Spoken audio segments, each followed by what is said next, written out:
जय श्री राधे। पूज्य श्री सद्गुरुदेव भगवान के चरणों में प्रणाम। पूज्य श्री बंका जी का पावन जीवन चरित्र।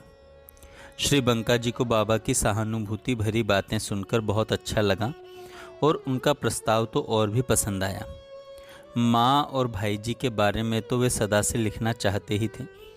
बाबूजी जैसे महान व्यक्तित्व के बारे में, उनके काम के बारे में, उनकी भावमयी स्थिति के बारे में सारा जग जाने, यही तो श्री बंका जी की आंतरिक चाह थी।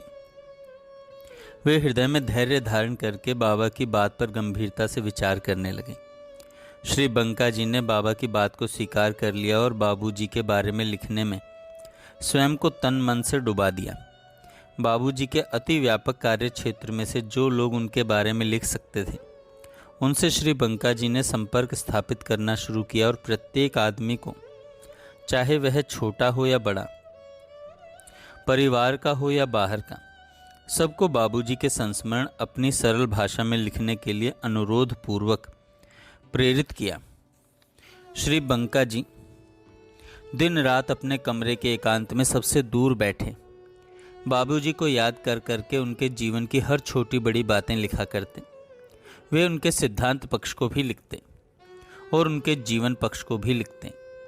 बाबूजी ने अपने प्रवचनों में जो कहा उसको भी लिखते। उन्होंने जो अपने जीवन में स्वयं करके दिखाया वह भी लिखते। बाबूजी के जाने के बाद अगले कुछ सालों तक श्री बंका जी अक्सर एकांत में बाबा के पास जाया करते थे, अपने कार्य के बारे में विस्तृत चर्चा करने के लिए। बाबा उनकी हर बात को ध्यान से सुनते, उन्हें प्रोत्साहित करते और सहयोग देते और उनकी मेहनत और लगन को देखकर मन ही मन बहुत प्रसन्न होते थे। पूज्य बाबा भी बंका जी के रूप में एक सुपात्र अधिकारी को पाकर निजी साधना श्री पोद्दार जी से उनके आंतरिक संबंध तथा जीवन के रहस्यों की परत पर परत खोलने लगे। बाबा से एकांत में जो भी बातें होती उन्हें श्री बंका जी अपने कमरे में आते ही तुरंत लिख लिया करते थे।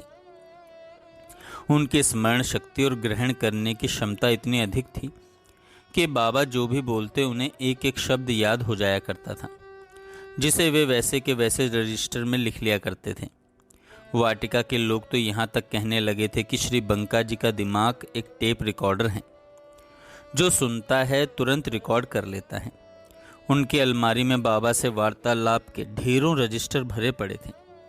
वे बाबूजी की बातों को अलग रजिस्टर में लिखते और बाबा की निजी बातें, उनके जीवन और साधना संबंधी वार्तालाप को अलग रजिस्टर में लिखते। वे जानते थे कि बाबा अत्यंत आत्मगोपन स्वभाव के हैं और उन्होंने कृपा करके जो अपने बारे में बताया है वह अभी प्रकाशित नहीं किया जा सकता। केवल बाबूजी की बातें ही अभी पुस्तकाकार छप सकती हैं। इस बात की सावधानी उन्होंने हमेशा रखी कि बाबा के जीवन काल में उनकी कोई बात ना छपे। धीरे धीरे श्री बंका जी के पास लोगों के पत्र आने लगे, जिसमें उन्होंने बाबूजी के बारे में अपने संस्मरण लिखे थे। संतों के आशीर्वाद रूपी पत्र, बाबूजी के पुराने मित्रों के पत्र और गीता प्रेस के लेखकों के बहुत सुंदर सुंदर संस्मरण भरे पत्र आए। कुछ सीधे सीधे भक्त भी थे बाबूजी के, जिन्होंने सरल भाषा में अपनी बात लिखी थी। श्री बंका जी उनके पत्रों की भाषा सुधारते, संशोधन करते और सुंदरतापूर्वक लेख लिख करके पुस्तक में छापने योग्य बनाते। बरसों के अथक प्रयास और परिश्रम के बाद उनके पास इतनी सामग्री तैयार हो गई कि बाबूजी के ऊपर 3 पुस्तकें प्रकाशित हो सकें। आए हुए लेखों के संकलन के साथ साथ इन पुस्तकों में श्री बंका जी के स्वयं के लिखे हुए भी बहुत सारे सुंदर प्रसंग थे, जो उन्होंने अपनी आंखों से माँ और बाबूजी के साथ रहते हुए देखे थे। उन पुस्तकों के नाम हैं परम भागवत श्री पोद्दार जी, संत हृदय श्री पोद्दार जी, महाभावोदधि श्री पोद्दार जी। इन 3 पुस्तकों को पाठकों ने बेहद पसंद किया और इनके लेख व संकलनकर्ता श्री बंका जी को अत्यधिक प्रशंसा प्राप्त हुई। उनके पास जगह जगह से साधुवाद के पत्र आने लगे। जो इन पुस्तकों को पढ़ता वही बाबूजी के जीवन के बारे में इतनी बारीकी से लिखी सब बातें जानकर अति विस्मित होता। बाबूजी बहुत ही संगोपन प्रिय स्वभाव के थे, अतः उन्होंने अपनी उच्चतम आध्यात्मिक स्थिति के बारे में कभी भी किसी को बताया ही नहीं था। और अब श्री बंका जी ने एक और उनके सरल सीधे सात्विक जीवन के बारे में बारीकी से लिखा और दूसरी ओर उनके महान व्यक्तित्व, व्यापक कार्य और महाभावमय स्थिति के बारे में भी खूब विस्तार से लिखा। सभी साधु संत समाज इन प्रसंगों को पढ़कर अति आनंदित हुए और इन पुस्तकों का खूब प्रचार प्रसार हुआ। एक बार श्री बंका जी ने बताया कि बाबूजी पर पुस्तक तो कई लिखी गई, परंतु उनकी लिखी पुस्तकों को इतनी सराहना लोकप्रियता मिली, इसके पीछे कई कारण थे। उन्होंने प्रारंभ से ही अपनी पुस्तकों के लिए कुछ दृढ़ नियम बनाए थे। उनकी पुस्तकों में किसी भी व्यक्ति, परिवार, धर्म, संस्था, संप्रदाय की निंदा नहीं है। भाषा एकदम सरल है, रोदन नहीं है। यथार्थ बातें लिखी हैं, बिना कसौटी के कुछ नहीं लिखा है। बहुत लोगों ने अपने स्वप्न लिखकर भेजे थे जो पुस्तक में नहीं लिखे गए हैं। अपनी और अपने परिवार की प्रशंसा नहीं लिखी है। इन्हीं कारणों से यह पुस्तकें चमक उठी थीं और अत्यधिक लोकप्रिय हुईं। सन 1936 और 37 में देवर्षि नारद एवं महर्षि अंगिरा के दर्शन पूज्य बाबूजी को गीता वाटिका में हुए तथा उनसे प्रेमोपदेश के साथ साथ एकांतिक उपासना की महान प्रेरणा भी प्राप्त हुई। यही प्रकर्ष मधुरोपासना भविष्य में बाबूजी के द्वारा ज्ञानोत्तर भाव राज्य संज्ञा से अभिहित हुई। देवर्षि के कथन अनुसार दिव्य संत मंडल में उनका अंतर्निवेश हो गया। देवर्षि नारद जी से मिलन होने के बाद बाबूजी इस भूतल पर 34-35 वर्ष रहे। बाबूजी की महाभाव में स्थिति उत्तरोत्तर जैसी प्रगाढ़ से प्रगाढ़तर होती चली गई। इसे देखकर देवर्षि नारद जी को अवश्य परमानंद हो रहा होगा कि महान प्रेरणा के रूप में उस बीज का वपन एक अति श्रेष्ठ भूमि में हुआ, जिसका महान परिणाम जगत के लिए स्मरणीय, वंदनीय, अनुकरणीय बन गया। महाभाव से सदा रसाद्र बाबूजी के उन श्री चरण कमलों को सदा सदा प्रणाम। इन्हीं महाभाव से सदा रसाद्र बाबूजी का अति निकट का सामीप्य मिला श्री बंका जी को।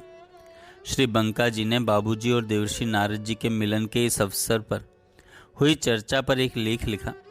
लेख लिखकर उन्होंने इस लेख को पूज्या श्री कमल दीदी को दिखलाया। उन्होंने इस लेख को आरंभ से लेकर अंत तक पढ़ लिया और फिर वे कहने लगी, बंका भैया, लेख तो अति सुंदर लिखा है आपने, परंतु मुझे एक बात कहना आवश्यक लग रहा है। आजकल अंग्रेजी पढ़े लोग प्रायः बात बात में तर्क करते हैं। आपने ऐसा लिखा है मानो देवर्षि नारद जी की तथा पूज्य श्री भाई जी की पारस्परिक बात हो रही है और आप वहीं खड़े खड़े सुन रहे हैं तथा नोट करते चले जा रहे हैं। आज का पढ़ा लिखा समाज आपकी इस बात को आपकी कल्पना की उड़ान बतलाएगा। आप आकाश में इतना न उड़ें कि लोगों के लिए आप अविश्वसनीय हो जाएं। अपने पैर जमीन पर रखें।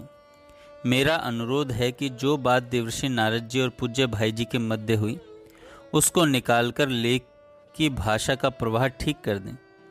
कमल दीदी के कहने पर श्री बंका जी ने वह बातचीत का अंश निकाल दिया और लेख को सुंदर तरह से ठीक कर दिया। उन दिनों दिव्य भाव स्वरूपा श्री रुक्मणी बाई गीता वाटिका में ही एक भवन में विराज रही थी। श्री जयराम भैया ने वह सुधारा हुआ लेख बाई को सुनाया। सुन करके वे मुग्ध हो गईं और कहने लगी, बंका भैया ने आज बहुत बड़े रहस्य को सरल और सरस शब्दों में प्रमाण सहित उद्घाटित किया है। बंका भैया की जितनी सराहना की जाए वह कम ही होगी। वे अत्यंत महान कार्य कर रहे हैं। पूज्य श्री रुक्मणी बाई के इन प्रसन्न उद्गारों को सुनकर श्री जयराम भैया ने कहा, बाई यह लेख तो अधूरा है। कमल दीदी के कहने से श्री बंका भैया ने लेख का एक महत्वपूर्ण अंश निकाल दिया है। पूज्य श्री रुक्मणी बाई ने श्री जयराम भैया से कहा कि श्री बंका भैया के पास जाओ और वह निकाला गया अंश मेरे पास लेकर आओ। श्री जयराम भैया ने श्री बंका जी से वह लेख का निकाला हुआ अंश लाकर बाई को दिया। पूज्या बाई उस अंश को आरंभ से अंत तक पढ़ गई और कहने लगी, यह क्यों निकाला गया? यह तो लेख में ही रहना चाहिए। जिस तरह श्रीमद् भागवत का महत्वपूर्ण अंश दशम स्कंद है और दशम स्कंद का प्राण गोपी गीत है, उसी तरह यह अंश इस लेख का प्राण है। इसे यथास्थान ज्यों का त्यों कर देना चाहिए। फिर उन्होंने एक उदाहरण दिया। उदाहरण देते हुए पूज्या श्री रुक्मणी बाई जी ने कहा, श्री रामचरितमानस में अरण्य कांड का प्रसंग है। निशाचर खर दूषण वध के उपरांत भगवान श्री राम ने अपनी जीवन सर्वस्व भगवती सीता से कहा कि अब मुझे विशेष प्रकार की नर लीला करनी है, अतः तुम अग्नि में निवास करो। प्रभु की आज्ञा मानकर भगवती श्री सीता अग्नि में प्रवेश कर गईं और अपना प्रतिबिंब वहां विराजित कर दिया। इस अवसर पर एक चौपाई बनती है, लक्ष्मण हूँ यह मर्म न जाना, जो कछु रचित चरित रचा भगवान। अब प्रश्न यह उठता है कि जिस लीला को नित्य सहचर श्री लक्ष्मण जी ही नहीं जान पाए, उस चरित्र को राम भक्त तुलसीदास जी कैसे जान गए। इसका सहज समाधान यह है कि भक्त या भगवान के चरित्र लिखता है जो, उसके हृदय में प्रभु वास्तविक बात को स्फुरित कर देते हैं। इसी प्रकार देवर्षि नारद जी और पूज्य बाबूजी के मध्य जो संवाद है वह स्वयं श्री देवर्षि जी ने बंका भैया के मन में स्फुरित कर दिया है। यह बंका भैया का सौभाग्य है कि उन पर देवर्षि की कृपा बरसती है। पूज्य श्री रुक्मणी बाई के ऐसा कहते ही सारा लेख पूर्ववत कर दिया गया। जब यह बात श्री कमल दीदी को बतलाई गई तब उनको भी मौन होकर स्वीकार करना पड़ा। उनके मन की भी सारी उधेड़ बुन समाप्त हो गई। जय श्री राधे। नाथ थार शरणे आयो जी, नाथ थार शरणे आयो जी, जचे जिस तरह खेल खिलाओ ते मन जायो जी। हाँ, जचे जिस तरह खेल खिलाओ ते मन जायो जी। नाथ थारे शरणे आयो जी, नाथ थारे शरणे आयो जी।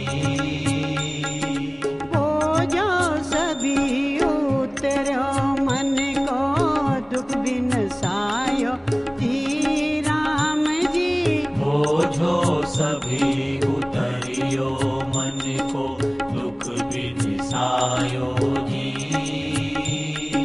चिंता मिटी बड़े चरणा को वारो पायो जी। चिंता मिटी बड़े चरणा को सहारो पायो जी। नाथ थार शरणे आयो जी, बाबूजी थार शरणे आयो जी। सोच फिकर अब सारो थारे ऊपर आयो जी राम जी। सोच फिकर अब थारो थारे ऊपर आयो जी। सोच फिकर अब सारो थारे ऊपर आयो जी। सोच फिकर अब सारो थारे ऊपर आयो जी। मैं तो अब निश्चिंत हुयो अंतर हर खायो जी। मैं तो अब निश्चिंत हुयो अंतर हर खायो जी। नाथ थार शरणे आयो जी, नाथ थार शरणे आयो।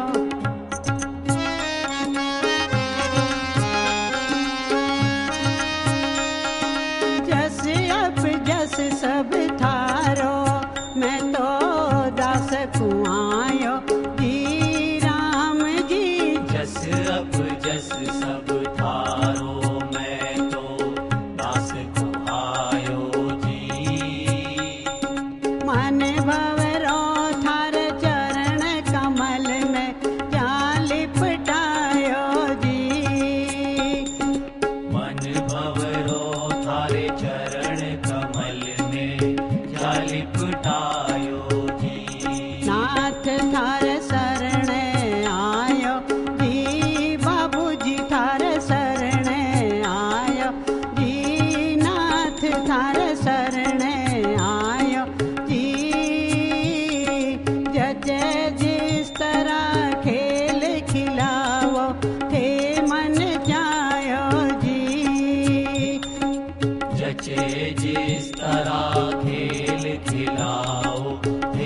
मन चायो